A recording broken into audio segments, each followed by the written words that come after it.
Hello, hello, and welcome to today's show, where we're all about the importance of a tailored approach to cyber security awareness training. Now, I bought some gloves last week, getting ready for the autumn here in the UK, and the retailer of the website, there was a special offer for some pretty natty looking gloves, smart, and the key thing is they also let me use the touch screen on my smartphone, you know, the sort of thing. And far too often I've received a call wearing gloves and I've tried to kind of like swipe to answer with my nose, and it never ends well. Anyway, the only thing I was a bit dubious of was the sizing, and it said one size fits all. Now, perhaps alarm bells should have started ringing at that point, but instead, you know, that they were a well-known brand, well-known retailer. I trusted that they'd be able to make something work across a variety of male hand sizes. So added them to the basket, clicked the buy now button. A couple of days later, a pair of smart new gloves arrived.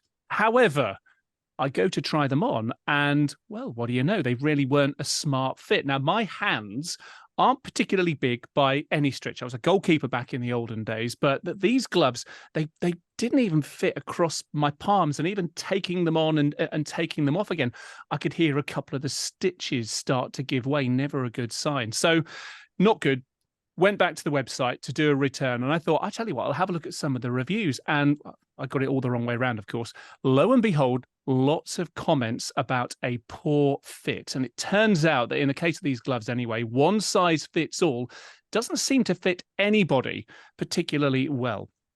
And our guests today will argue, I am sure, that the same can be said of other things too, particularly cybersecurity awareness training. So joining me is a man who laughs at the very idea of gloves, scarves, and even coats. It's MetaCompliance CEO and author of Cybersecurity Awareness for Dummies, Robbie O'Brien. It's good to be back and looking forward to chatting with today's guest. Indeed. Well, let's meet today's guest in that case. Chief Information Security Officer at iVision and an experienced interim CISO across any number of banks, higher education institutions, and service industries. It's John Hudson. Hello, John Hudson. How are you doing?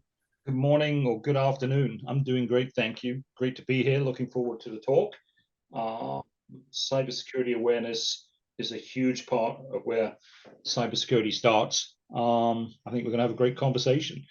It's 85 degrees here in Pittsburgh.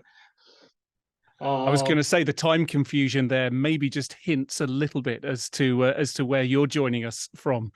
No, I was born and bred in the UK. I've been here in the USA for 30 years now. Came over in '94 with British Airways. Started a network engineering firm in '97. My own cybersecurity firm in 2005. Became Chief Information Security Officer at the University of Pittsburgh with 45,000 people needing awareness and training, as amongst other things, in 2010, and started the practice at iVision, which was then Plus Consulting in 2012. So yeah, it's been a ride, but yeah, we're on the opposite end. We're in the heat waves of the USA at the moment. So. Yeah. Well, listen, thank you very much for joining us. And as you explained there, clearly a wealth of experience in the cyber industry, and in particular in the topic that we're going to be covering today. So I tell you what, how about we start by applying that one size fits all, fits no one glove thing to cybersecurity awareness training in organizations, just so we can understand the problem and what's at stake. And Robbie, what do you tend to see in the real world, in medium to large size organizations, with regards to the genericness, genericity, whatever the word is, or indeed specificity of the training that tends to get delivered there? So I think that there's different types of risk that we all face that can be roughly categorized into 12. And what has happened this far is that we have tried to tell everyone, don't be clicking the link. We've been trying to tell anyone, challenge someone who's coming in behind you and entering the building. And that has largely been the source of the education we've done to date. But there is a fatigue that happens with users over time if you're telling them the same thing, if you're giving them the same one size fits all approach, that generic approach. And the key is engagement, right? And what you're trying to do is get the people to take notice, to, you know, get part of their mind share. And I think the key is that you really need to have something that resonates with them. And I think that's the name of the game, is trying to make that behavioral connection, to make it more than just the corporate noise in the background. Yeah, I agree with that. Sorry, go ahead. No, take it away, John. Fatigue, engagement, making sure resonance, ensuring resonance in the long-term journey. That's part of the challenge that Robbie speaks about. Yeah, I mean, I think there's two, I mean, I completely agree with what Robbie's saying. There's two challenges we have, and again, you know, if I go back to 2005 when I started in cyber, specifically, you know, we're dealing with the same challenges now that we were dealing then. If you look at it, in terms of the cyber problem, the challenge is here though is the world's moved on, and it's moved on two levels.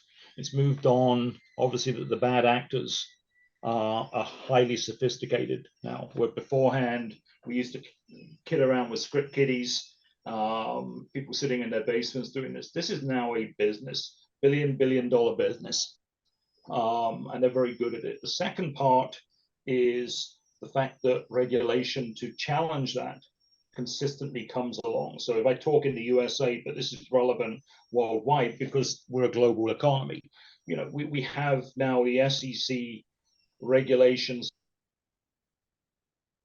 companies in the UK, those on the stock market, whereby risk awareness, incident management, all of those things have now been pushed up to the board. So the board need to learn about cyber awareness. It's moved on from where we were. If we look at the other regulations out there, CMMC with the Department of Defense, PCI, all of these different regulations, and the equivalent in Europe and the UK, all these different regulations are speeding ahead. And we're still, to a certain degree, dealing with the same problems we were dealing with in 2005. If we don't get better and more nimble at how we not only tackle the cyber awareness problem, but how we train people and how they consume it. Again, there was no such thing as Facebook, et cetera, in 2005. At least I don't think there was. I forget the dates when it came out. I'm pretty sure it wasn't. I'm going back to my kids didn't have it. So if you look at those type of things, how we consume data, TikTok, Facebook, Instagram, Teams, all of those different things just weren't here. So to a certain degree, we're still trying to push training down people's throats in the same way when the world's moved on. And Robbie hit the nail on the head. It should be a risk-based approach. Yeah, the world certainly has moved on, and if anything, the change is accelerating. And events that are taking place around the world can also influence the direction that cyber criminals take, whether it's latching on to whatever the latest big thing is, that data breach somewhere, criminals will jump onto that, or whether it's something as bold as the pandemic or this working from home thing that we're all still working through at the moment. But in terms of overall risk, Robbie, within an organization, we've spoken very generally about the type of training and about some of the problems there in terms of fatigue, in terms of engagement. But in terms of within an organization, understanding the risk, that risk changes from team to team, from role to role. And if the training itself is this one size fits all, then how can that meet the different needs of addressing the different risks within that organization? I mean, in the first instance, each one of these silos within an organization has their own way of talking to each other. And it was interesting when I was working with the instructional designers to come up with, let's say, training for sales department. I mean, one of the first things that we had to do was overcome the fact that instructional designer and creative people have a natural dislike of salespeople. And so I remember one of the designers said, social engineering should be easy for salespeople, given that you use the same techniques as hackers to get customers. And I'm like, yes, where did you get this? Where did you get this idea from? And what we're trying to do is like, engage with salespeople, not get their backs up, not annoy them, right? So I think that's the first thing, is that you have to talk to those departments in a language that they understand. So if it's marketing, you have to talk about, inbound leads, which are essentially vectors for emails. With sales, you have to talk about the fact that not everybody who is interfacing with you via email or some sort of chat is necessarily a bona fide customer. That could be a bad actor, right? So it's like just changing the dynamic, but you have to change it within the context of the world they live in, and more particularly with the language. And then indeed the graphics behind that has to reflect salespeople, has to reflect people doing interviews for HR, has to reflect, spreadsheets and finance invoices for people in finance. And so I think when you come to the table to a department and they suddenly see that this is for them, automatically you get a step up in connection, because they automatically are behaviorally more receptive to the messaging that you're putting forward. And it strikes me, two things strike me. First of all, we're talking about this generic approach to delivering training as being a problem. You look at the bad actors. Are they delivering generic threats to an organization, or rather are they going for more targeted approaches, targeting individuals, targeting those who they see as their particular way in? Well, yes, of course they are. So the defense against that also needs to be tailored as well. But something more structural, and Robbie, I'll just come back to you on this one very quickly, and then I'll throw it over to you, John, is how the training that is often delivered, or has in the past been delivered, how that training itself comes about, who is involved in creating that training, and whether there's something more fundamental in how that method of creation and delivery actually fails to take into account the individual needs of a role or of a department.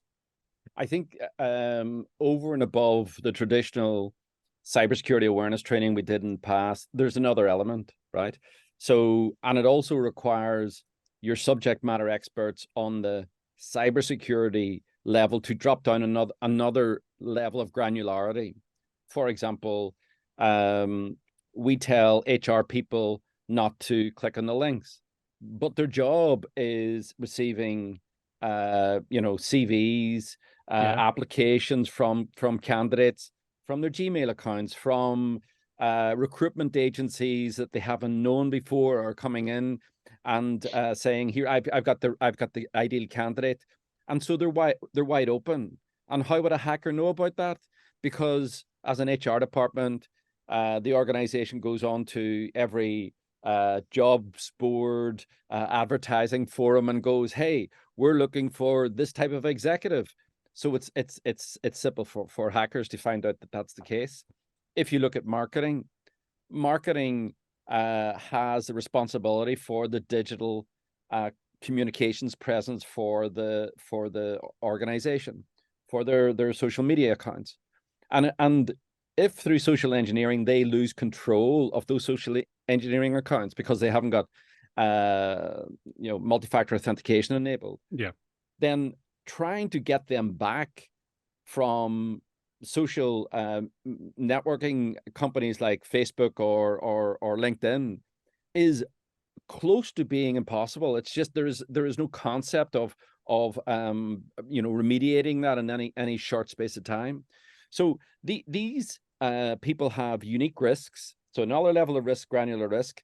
You have your traditional learning challenge. So knowledge of cybersecurity, knowledge of how to educate and get people. And then the third is knowledge of a marketing department, knowledge of a finance department, knowledge of a procurement department, knowledge of a legal department. And that sort of multifaceted sort of level of training meant that it really became quite an involved process. And in fact, to get 8 departments took us 2 years of solid work. because we're taking across 12 risks. And, you know, I think there is real quality to the end users, to the people in those departments, when they see this type of content that is actually talking specifically to their needs. John, what's your experience? To what extent have you seen training delivered with a specificity in places where you've worked? Like we say, you've worked in a lot of different places, either on an established or an interim role. What's your experience of seeing training delivered to the specificity that we're talking about here with Robbie, you know, going to understanding the services, social media accounts, CRM databases that different roles, functions, teams have access to, and that fraudsters could potentially attack? Almost zero.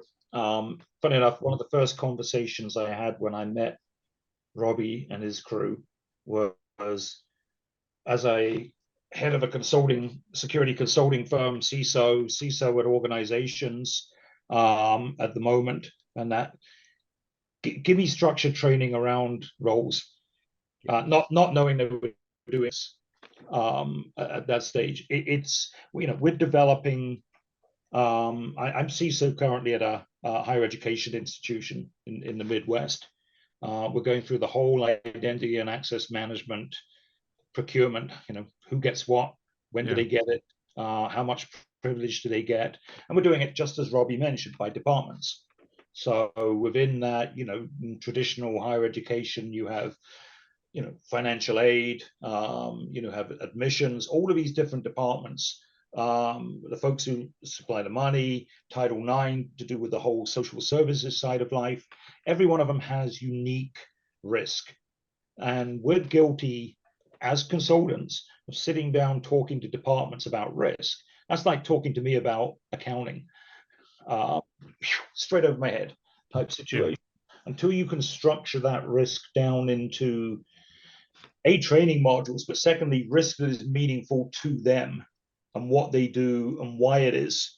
It's what's been missing in the marketplace. You know, my dream is to be able to put an identity system in at the institution, and then based upon the privilege of what they do, the sensitivity of data, the sensitivity to, you know, customers. We mentioned marketing and sales, which, you know, a lot of the times we tend to forget about those folks. You know, we deal with the, okay, who has the social security numbers, date of birth type information, or intellectual property type information. But you're right. I mean, you can get as big an impact from those folks getting it wrong as anywhere else. Maybe the risk is different, but it's still a risk nevertheless. So this approach of going down and saying, okay, based upon either the risk you have within the organization by what you do, i.e. role or function, the sort of data you have, the ability to impact your customers, et cetera, et cetera. This granular approach to training, as I said, it's, you know, 2005, you didn't need it. 2023, with all of these things coming in, as I said, where the expectation from either federal governments or UK governments, European governments, or from industry in itself in the supply chain suggests that this is the way forward. And if you don't jump on this bandwagon, again, you know, this cliche out there that identity is now the new perimeter of your network. Well, if identity is the new perimeter of your network that says, because you can work from anywhere, then, you know, heightened awareness and training is doing the job of what the firewall used to do. Yeah, and you draw that 2005 to 2023, of course. If you're building stuff now and you're training people, a workforce right now, you're trying to train them not for 2023. You're doing your best to set a platform for the near medium term future, as well, as unknown as that may or may not be. Yeah. So understanding roles, understanding departments, understanding specific risks that they bring is certainly one way of slicing and dicing this problem to avoid this one size fits all approach. Is there another way to also look at particular user user groups, the VIPs that we've spoken about, the VAPs, the very attacked people who are most likely to be targeted by attackers, and maybe weighting additional resource and attention and focus to those, Robbie? Oh, completely. And I think like we know who those guys are, right? We know they're the C level because hackers are going after them because they have power, they have authority. We know it's the finance people because they can transfer money. So business email compromise, big focus area on those. And then it's privileged users, people with the keys to the kingdom in the tech departments, because if you compromise one of those guys, you literally get the master key to go wherever you want in the organization with those credentials. So those guys are the least. That's the 20% that urgently need to be addressed, and again, need a narrative, need a set of messaging that is unique to them. So, for example, with executives, the message is, how can you expect your employees to follow the rules, to respect the controls if you don't lead by example? I mean, that's clearly the messaging for those guys, as opposed to don't click the link. Don't click the link. It's a completely different messaging, and it plays to ego. You also would have like a different style, so it's much more corporate. It's showing them in a good light, and it really is using behavioral techniques to get that mind share. I agree. Yeah, I mean, I mean, when we talk with the C level or the board level, talking at the level of share prices going down based upon impact of issues, talking in the level of accountability now, certainly again in the USA with the new SEC rules that we have out here, where suddenly now it's not the poor bloody CISO who's in the firing line, albeit they're in the firing line.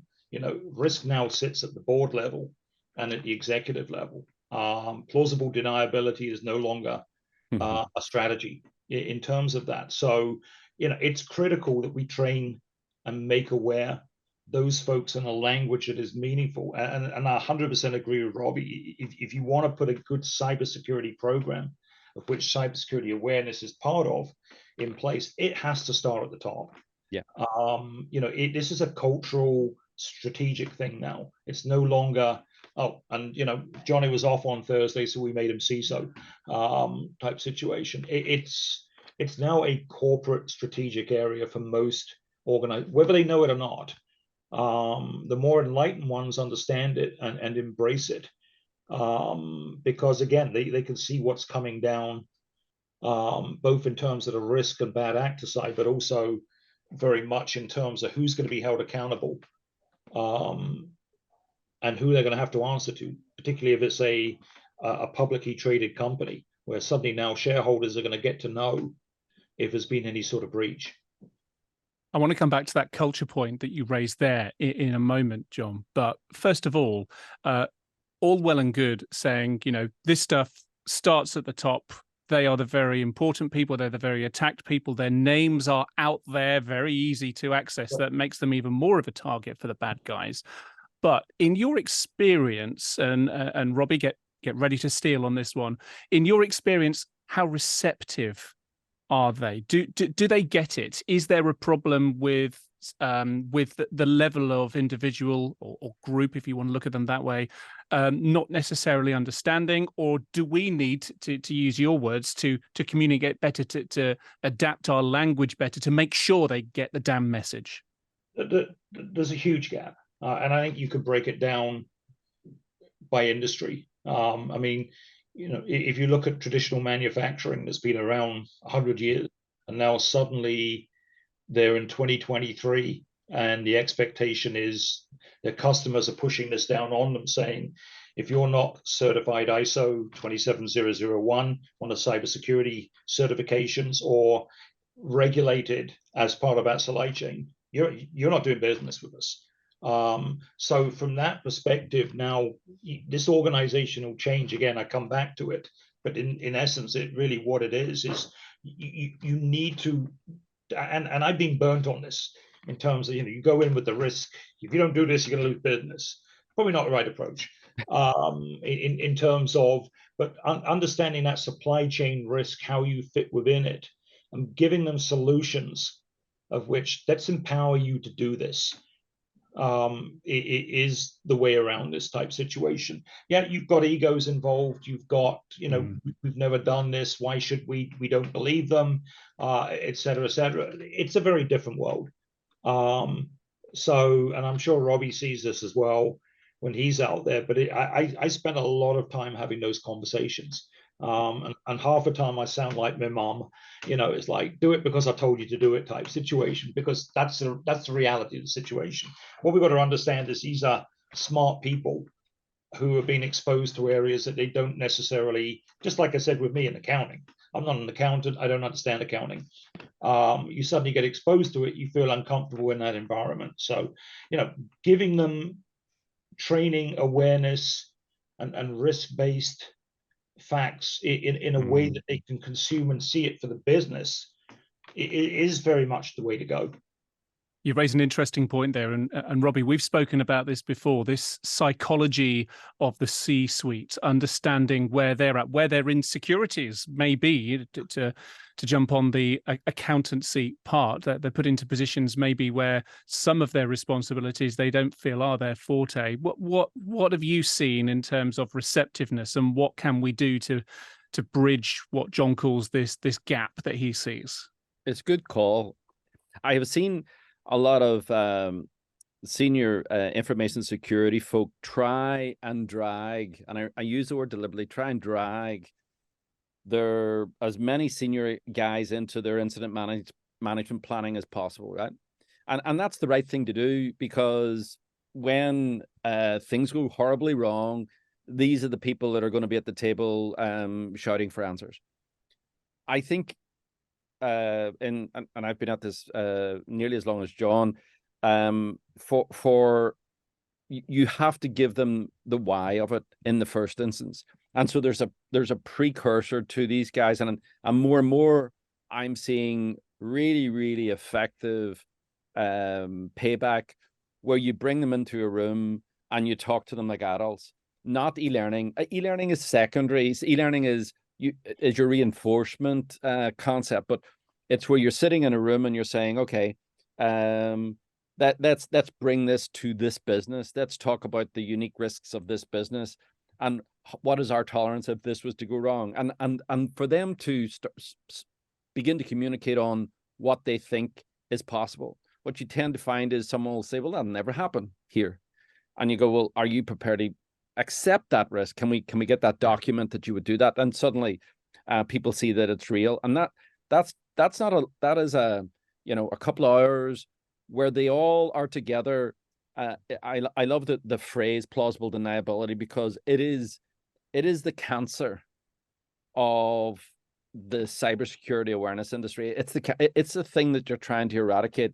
Not my problem, somebody else's issue, and particularly at executive level. Because what they have to recognize is it's a change management program, and they take years, and they're really hard, and it's hard to stay the course, and it requires consistency, and it requires discipline, it requires buy-in, and that's what you're after, really, those three things. So I think the more that you can invest on that upfront, your vibe is your tribe scenario with the executive guys, the rest becomes infinitely easier. And you then at that level have these departments, because they'll be represented by department, finance, marketing, HR. And, if you're saying we have something for you specifically, they have something to take to their audience and say, this is for us, and we should be doing it because we are under unique attack. And this starts to touch on something that, John, I know you're very passionate about, which is the value of the tabletop exercise, and actually getting the right people around the table, playing through some scenarios and forcing people to confront what they are willing to accept. And so, to Robbie's point, have documented as having accepted. I love doing tabletop testing. Yeah, just because for two reasons. Number one, it's nice to see light bulbs go off. And they're not all positive light bulbs. Some of them actually come out the other way, but seeing the psychology of how people deal with those type of issues. You put a tabletop test down for a company that's, a wave attack, a ransomware attack with a release of data. It sounds like it's the sky falling in. It happens every day. So this is realistic. Just sitting down with executives, putting the issues to them and saying, okay, you need to make decisions now. They're not optimal decisions because, like most incidents I've ever been involved in, you've probably got 10% of the information you need to make a great decision. Yeah. But nevertheless, that's the hand of cards you've been dealt with type situation. Yeah. It exposes an organization to the point of saying, okay, we understand where we are, we understand where our risk is. That doesn't mean we're going to deal with it all tomorrow, but now suddenly you've got an engaged board. I've seen those situations go from a board where, a CISO will have 15 minutes every year in the board meeting to present cybersecurity.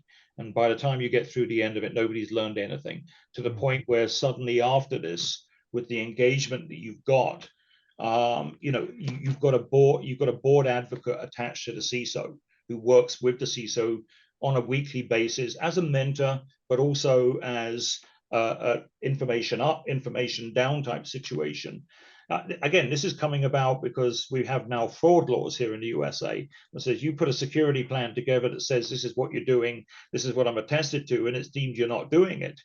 Again, people are going to start out wearing orange jumpsuits over here. You've got whistleblower rulings attached to it. So again, the accountability is where it needs to be.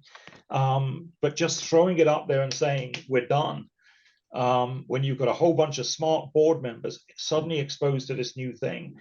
But tabletop testing is a great way of sitting down and having a conversation in a room with no, it's not a gotcha. It's talking through a scenario and then having that iterative process of saying, this is what the executives have come up with.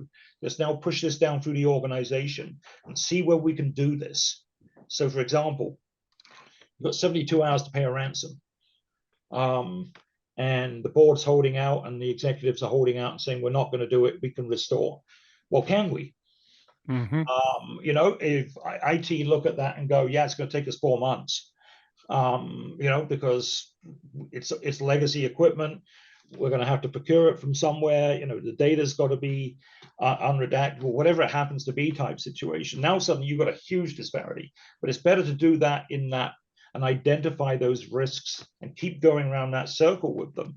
Now they're suddenly enabled to make the decisions they need to make, either in terms of investment or we'll accept the risk, because accepting the risk is a big part of what executives do. Or the other thing, John, is they go and they have a pre-existing relationship with someone who's skilled to go and negotiate with the guys that are holding you ransom. And that's not something you do the day after a big incident. That's something you do well in advance. You've got your fees all resolved so that you don't have another big bill.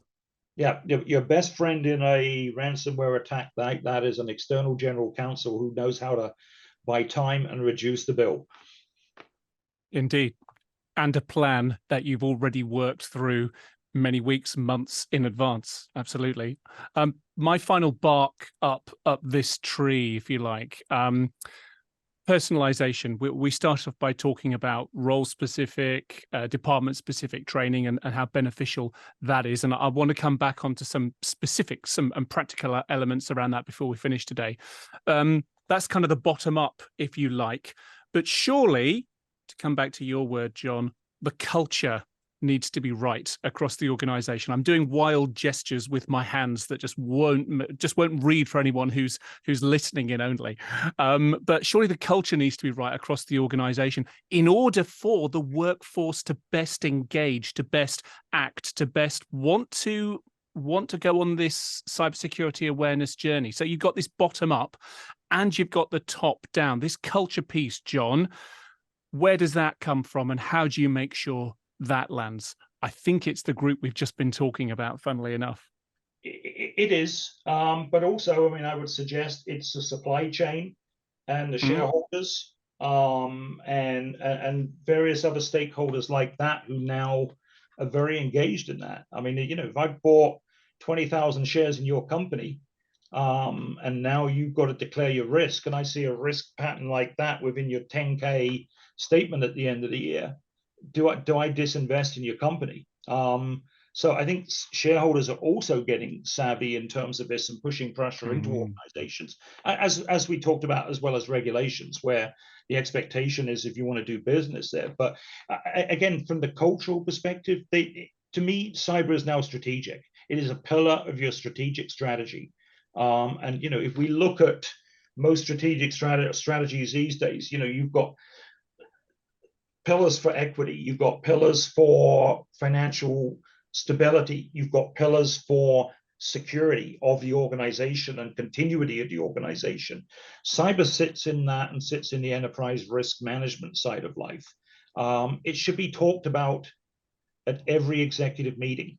I know that sounds really boring, and you know, I'm a cyber techie and all the rest of it type situation, but I mean, you know, if it's a sure way of bringing your company down these days if you don't take this seriously, you know, any more than if you're a heavy manufacturer where physical security and physical safety, you know, are discussed at these meetings. Cyber is no different. It has to start by living it, and that's not the guy in the office on the corner as a CISO or director of information security, as I said, getting 15 minutes once a year type situation. To my mind, that CISO needs to be part of your leadership team. And Robbie, how have you seen organizations take cybersecurity seriously, make sure that it is front and center of, you know, whether it's every meeting, every board level meeting, whether it does run through the veins of the company? How have you seen them do that? So I think there has to be a facing up by the information security executive level, that you can't treat them like they're children. You can't treat them like they won't understand it. That you're beating your head against a brick wall, right? It is their responsibility. If there is a cyber breach, shareholders, to John's point, the market, the press will directly relate that to competence, to management executive competence. That's our society. That's just a fact. Yeah. And at every breach you look, they don't want to talk to the CISO. They want to talk to the CEO. Yep. And they want to say to the CEO, how did this happen? And the next thing is, if it's a big enough, bad enough breach, people are calling for that CISO to go. And that's just the society we live in. And so that's the reason why we have to move on to a level of we're wasting our time to actually give him a bill, give him the damage, because the damage is, at the end of the day, your job's on the line, guys. Your job's on the line. And I think once people click into survival mode, they click into vested interest mode, you get a completely different and more receptive audience. I think the other thing that we have to do is stop using the word cyber and use old words. Old words, fraud and theft, because that's what it is. That's what it is, right? Like, nobody's coming in to post, you know, Viagra ads on your website anymore. That's 20 years ago. What they're doing now is they're coming in to exploit your weaknesses, to take your IPR, to take your confidential information and either blackmail you with it, you know, endanger your growth chances. And they're just plain old bank robbery. I mean, if someone came in and stole $10 million off an organization with a shotgun, it would be front page news and around the world. But, you know, multi-million-dollar ransomware payouts are the norm now, and they don't even make and in fact, if an organization can control it, they won't let it make the front page of the news. But it seems like a victimless crime. Yes. But there really isn't any difference. And I think that's another thing where we we got caught up in our own technological world, and we left the world of, as John said, enterprise risk. It's plain old stealing. It's plain old blackmail. Nothing more, nothing less. And we talked about getting the C-level, and once they click with that, this is just business risk. I think you get a different audience, and I think that's the key. The key is getting them on your side of the table, not on the other side of the table, saying, how much, with a checkbook out, how much does this happen? It's like, well, how much do you feel this is worth to fix? Yeah, this was put to me very succinctly about 6 years ago when I sat down with a CIO of a manufacturing organization here in Pittsburgh. His biggest concern was their chemical formulas being stolen and going to the Far East. And I asked him what the impact of that would be. And he said, if it happens, we close down the plant. Yeah. Because we can't compete. If you want to talk about pure and simple risk management, there it is in a nutshell. We tend to have these sky falling in, and I've learned this the hard way. You can't sit with executives and talk about the skies falling in. You have to talk about risk, and how you manage risk. That's an area of maturity, I think, that we're going through at the moment. But that was probably the most succinct impact statement that everybody's ever made to me in terms of, it's as simple as that. We close down the plant. The other thing I would say is, David, that there's an aspect that people expect the IT function to ask for more toys, more kit, more, and so they are sitting with the checkbook. But I think that's where outside consultancy firms can really help, where they can say things, they can shine lights on areas that are maybe the sacred cows of an organization, yet actually that's where some of the risks lie. And particularly in tabletop exercises, particularly in getting the C-level, an outside voice has a value. I have no axe to grind in this area. It's just that I have seen that it's an area that compared to the overall cost of an IT budget or a InfoSec budget, it's very small. But I have seen it yield quite significant results with customers that have gone that route. Something you said there, Robbie, really, really resonated with me, and it just set off a little chain of thoughts. You were talking about sacking off the word cyber, essentially. And to me, that makes absolute sense. And it's almost as though once upon a time when enterprise technology was still fairly novel within an organization, we used the word cyber in front of it to denote that novelty. And it's like, oh, there's that niche thing. There's the tech stuff we do somewhere in the basement. So we'll call that cybersecurity.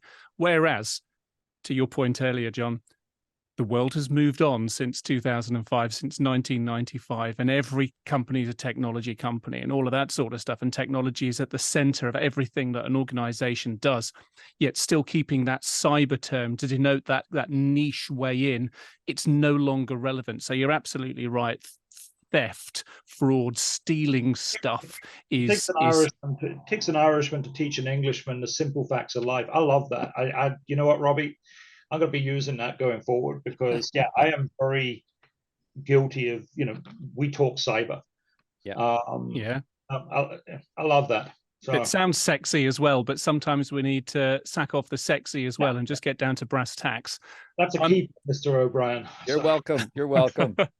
The other thing, though, speaking of people saying incredibly wise things, I just picked up 10 years behind everyone else, a book by Simon Sinek, Start With Your Why. It's very well spoken of. Actually heard him speaking on another podcast, the High Performance podcast, very recently, and he convinced me to buy it. So no wonder he's doing very well for himself. Anyway, that thing about why, John, this reflects back to something that you were talking about earlier on, and this is this motivation. This is about ensuring that the workforce who you're asking to do something that isn't their core job, you're asking them to undertake this training. If you can communicate that reason why, then that is a key motivating factor, is it not, to encourage them to engage with the training, to want to be as I was going to say cyber safe, but as safe as possible within an organization. And I really like that. Yeah, I've seen it. I mean, the light bulb to me went on that. I was dealing with a small company here out in Ligonier, which is in the Laurel Mountains of Pennsylvania, and they asked me to come in on Christmas Eve and do a talk about cyber awareness On Christmas Eve. Oh, Wow. absolutely. They work you hard over there. Oh, then they had the party after, so everybody got drunk and forgot about it. But in reality, what I did is sat down and told them why their kids were exposed to danger, in terms of for the same reasons that you are at work. So it's making it relative. And, you know, I got more feedback, positive feedback of doing that than the normal dog and pony of standing up and going, as Robbie said, don't click on a link. You know, if you get an email showing a wire transfer, do something about it, phone somebody before you do something type thing. And everybody's sitting there going, yeah, whatever. You know, make it personal to the point where it means something. And again, that's not condescending. That's just saying, again, if I'm in financial aid and I've got a whole bunch of student information and I know I'm not supposed to send that outside the information, outside of the organization, what do I do about it to ensure that doesn't happen? You know, what happens if it does happen? You know, again, it's that analogy that says if you've got 1,000 records of students on an Excel spreadsheet, the cost of that is about $50,000 to put right. By the time you go through career counseling, all of your external general counsel fees. So, you know, just a simple Excel spreadsheet has a cost on it. When you put it in that terms to people, and how they use that information, you know, it's like having 50 grand in your wallet and saying, just gonna leave it on the side while I go and walk out there and do something. It makes a difference. I'm not suggesting it's the be all and end all, but it's part of that package that says, okay, we're now empowered to do things that we necessarily weren't beforehand. Okay. Let's get practical as we start to wrap things up today.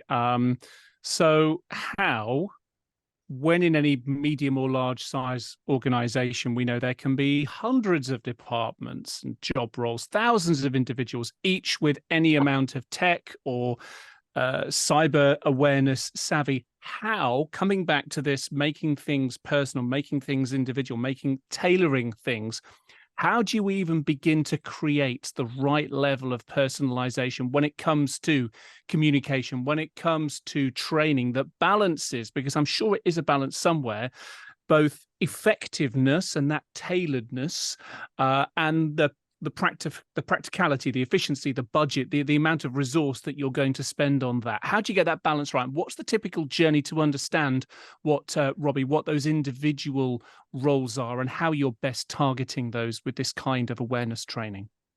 So we've already touched on the 80-20 rule. I'm currently reading Richard Koch's book. We're talking about book reading.